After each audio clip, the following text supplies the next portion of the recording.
himatamaan kiisha namaa keessaa maallaqa hatee miliquuf yaale harkaaf harkatti qabamuun turtii sa'aatii 10 keessatti mana murtiitti dhiyeessuun kan adabsiisan ta'uu waajjirri poolisii aanaa Gumbii Bordoddee beeksise.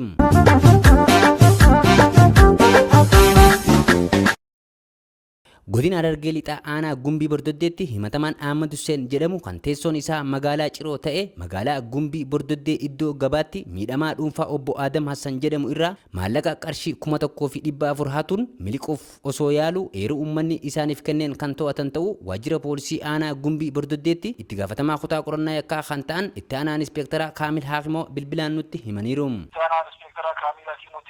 Gaafatamaa kutaa qorannaa waajjira poolisii aanaa Gumbii Bordoddeeti. Himatamaan kun maqaan isaa Ahmad Hussein Abdullaa jedhama. Hojiin isaa qonnaan bulaa yoo ta'u, teessoon jireenya isaa godina Harargee lixaa aanaa Ciroo magaalaa Ciroo naannoo Faaddaa Tabaabaruu san naannoo san jiraata.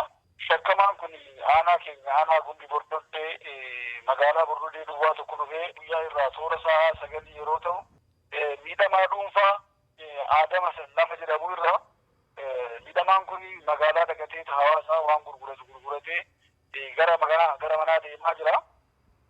Jaakeettii harkatti rarraafatee jira yookaan kootii jechuudha. Miidhamaan kun jaakeettii isaa rarraafatee deemu kana keessa qarshii 1,400 ture.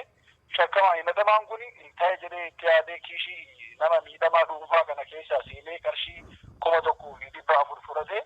Himatamaan Ahmad Hussein jedhamu kunis erga to'atameen booda guyyuma kanatti abbaa alangaa waliin ta'uun galmee irratti qulqulleessanii mana murtii aanaa Gumbii Bordoddeetiif dhiyeessuun hidhaa waggaa 1 fi baatii 4 kan adabsiisan ta'uu inspektar itti aanaa Kaamil Haakimoo ibsaniiru. Erga fudhatee booda immoo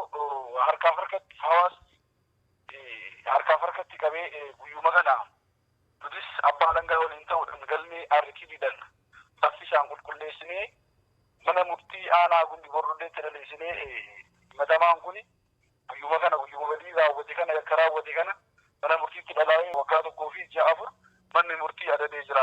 Namoonni yakka akkanaa raawwatan ija uummataa fi seera jalaa miliquu akka hin dandeenye hubatanii of qusachuu akka qabanii fi uummanni ammoo namoota gocha akkanaa raawwatan battalumatti eeruu poolisiif kennu akka qabanis itti gaafatamaan kutaa qorannaa yakkaa aanaa Gumbii Bordoddee inspektar itti aanaa Kaamil Haakimoo dhaamaniiru. Hawaasni keenyas eeruu nuu kennee yakkoota akkanaa karaa harkaaf harkatti qabee gara qaama seeratti dhaleessuu isaa waan gaariidha.